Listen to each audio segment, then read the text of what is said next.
address something, yeah, just say if you hear me well.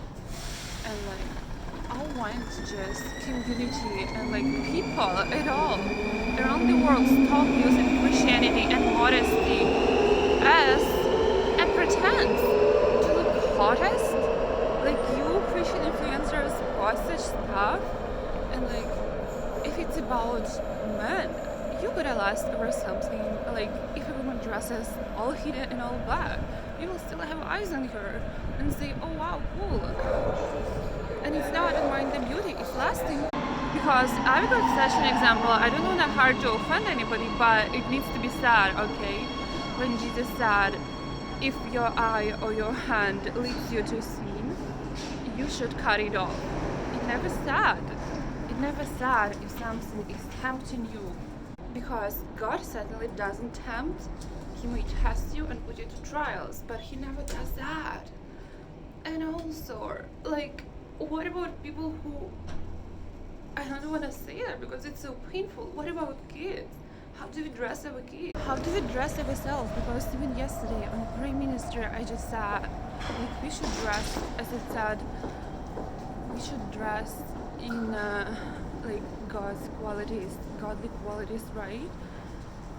But it applies both ways. So it's actually so sad because it was a struggle as well for me. Like when I started dressing modestly and not like I was doing like something extra and I don't know, looking like cool. I always was kind of shy, and even so I always loved fashion and like to be stylish and like trends, etc.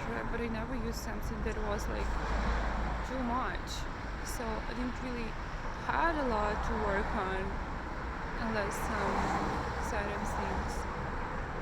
But I mean, like, whenever you come to the church, this is even so weird because like all of these verses in the Bible where women should cover their head and men should not, and like all of these old traditions that come from Jews, right, from the Israelis, like we know what kind of nation that was.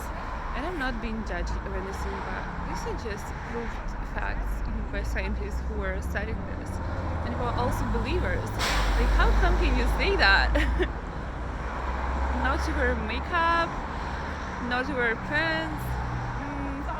We live in the modern world, and yes, we are set apart, but it doesn't mean it's really cold out here. But I just want to finish this like even like how teenage girls are dressing up in winter. And like I used to watch one girl, she was minimalist.